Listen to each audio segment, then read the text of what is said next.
Hello and welcome to the Global View on this Wednesday. Well, US Treasuries have rallied, pushing two-year yields to their lowest in a month, boosted by safe haven demand as the Middle East conflict intensifies. 10-year yields posted their largest daily drop since mid-July, down to 4.65%, while those on the two-year note had their biggest daily decline since August. Also fueling the bond rally, dovish Federal Reserve marks that suggest the central bank may be done raising interest rates. Atlanta Fed Bank President Raphael Bostic saying we are in a good place for policy to get too high inflation back down to the Fed's 2% goal, and a lot of the impact of the Fed's rate hikes so far is yet to come. This follows comments from Fed Vice Chair Philip Jefferson, who said, "I remain cognizant of the tightening in financial conditions through higher bond yields and will keep that in mind as I assess the future path of policy." Well, the US dollar has weakened against most major currencies as Treasury yields drop, with investors now looking 2 minutes from the Fed's last policy meeting, as well as key US inflation data on Thursday. The Aussie dollar trading at 64.3 US cents. So as mentioned, we do have that data out on Thursday US time, just in terms of the latest inflation read. Plus, of course, that's a day ahead of the official beginning of third quarter earnings season in the States. So lots there for investors to consider. Well, I caught up earlier with Tim Hayes, the Chief Global Investment Strategist from Ned Davis Research, who sees global equities benefiting from seasonal tailwinds. Well, I think right now the main development that I think we've seen, especially today, was how the markets the bond market in the U.S. was closed yesterday, but the fact that the yields have really turned around and come down has really ramifications for a lot of different asset classes. And the way I think about this is, if you look at the sentiment across different markets, is that we had some of the highest levels of pessimism on bonds that we'd seen all year, especially since last year. And meanwhile, we've had pessimism on equities, and this is related to the fact that bond yields and equities are inversely correlated. So, bond yields are going up, equities are going down. You're going to get a lot of pessimism on the bond price, pessimism on the stock price. And this also has been evident in gold, which has a strong inverse correlation with yield. So gold pessimism has gotten very high, and dollar optimism has gotten very high. So I think we're at a potential turning point where, of course, the big unknown is how things develop in the Middle East. But if, in fact, bond yields are starting to, if the bond sentiment has started to turn, that maybe investors starting to believe that all these concerns about the supply-demand balance in bonds are overstated, well, then this could set the stage for yields to come back down, for stocks to have a good year-end rally, for gold to resume its long-term uptrend. So this is what I'll be watching here pretty closely, to see if this yield turn is just a temporary development or really the start of something more significant. It appears the catalyst for that turning in those yields, certainly we've had quite a bit of Fed speak, which has been dovish. What role has that played? Well, I think what happened was that the Fed kind of changed its language a little bit, saying that they were going to remain, vigilant into the next year, and what it was a little bit less of an expectation the Fed was going to cut rates. But now, I mean, that was part of this pessimism on bonds, that just the idea that they're, that they're not going to be as aggressive to cut rates. But the bottom line is, we're at a far different point than we were at early last year, when we were at the beginning of a tightening cycle, and now we're at the end of a tightening cycle, not just in the U.S. but globally. And that is a pretty good place to be when you have the data coming through to support a soft landing in economic growth, when inflation's coming down, Fed going on hold. In fact, most of the time, we've looked at the cases in the past when the Fed goes on hold. The only time the market really got into trouble after going on hold, after the last rate hike, was in 2000, which was the beginning of a secular bear market.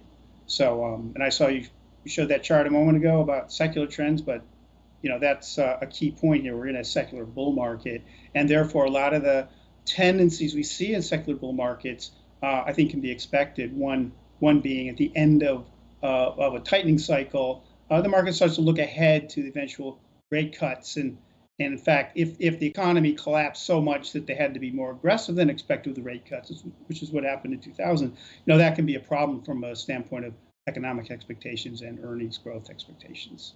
So at this point, Tim, when you're taking a look at the US economy, do you see it as in a relatively strong position given what's happened, clearly with those interest rates remaining elevated and likely to stay there for some time?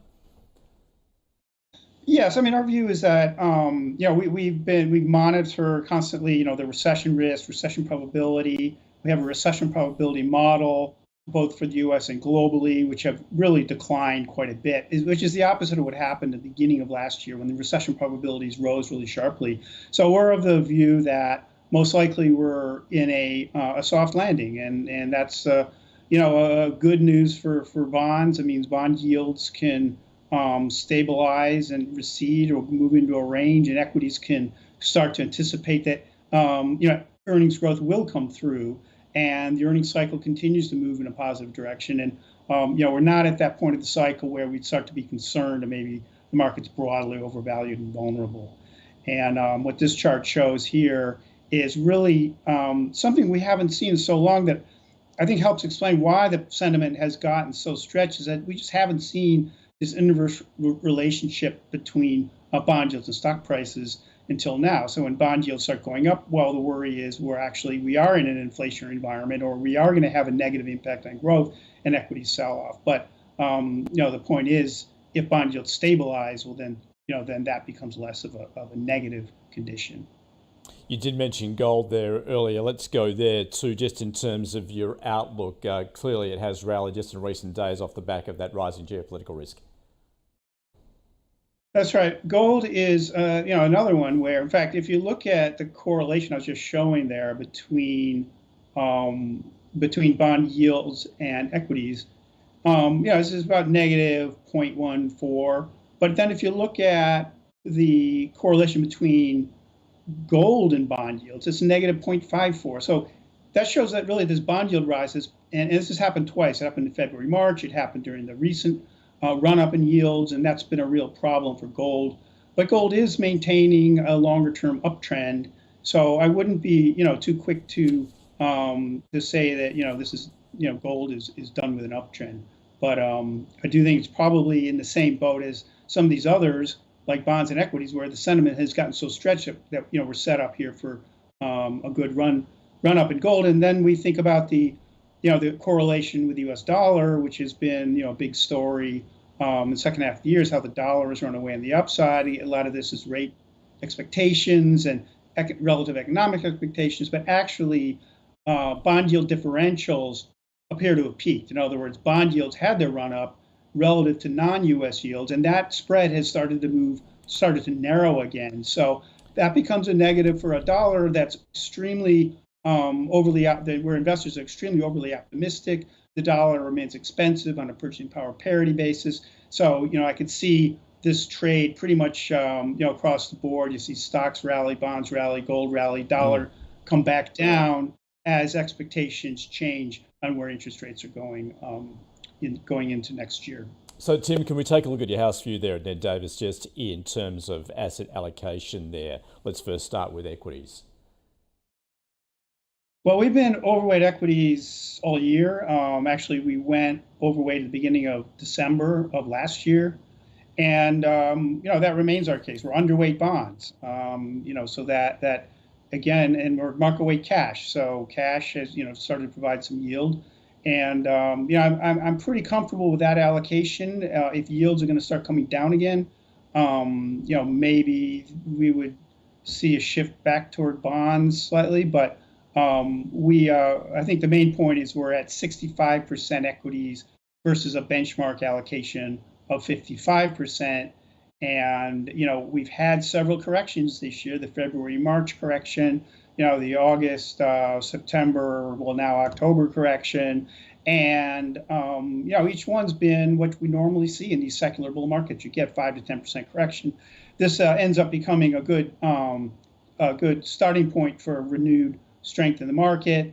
And so we don't want to cut our allocation at the end of a 5 or 7% correction. Rather, I'm looking to see if the market breadth can improve, which has been pretty poor, especially recently, where it's been very narrow, and just a lot of stocks and markets have gotten very oversold. So let's see if the breadth starts to improve again, and we get small cap stocks and maybe a broadening out of this uptrend would be, I think, a good sign in the fourth quarter. And Tim, what's your exposure there to international equity markets? Well, we've been overweight the U.S. We use the 7-way framework, which is basically you take the three biggest regions, the U.S., Europe, emerging markets, and we're market weight Europe and emerging markets, Japan, Canada, UK, Pacific ex-Japan. Pacific ex-Japan, most of the weight is Australia. We've been underweight Pacific ex-Japan, but we've been overweight the U.S., and we don't yet have enough evidence to change that. We use a 7-way model that looks at the relative conditions of the indicators in the different regions in our 7-way framework. But that's where we are right now. We're overweight the U.S. That is the view from Ned Davis Research. Tim Davis there. Tim Hayes, I should say. He's the Chief Global Investment Strategist at Ned Davis Research. That is the global view. Stay with us. We are expecting a higher open when we get going in just a couple of minutes' time. Stay with us.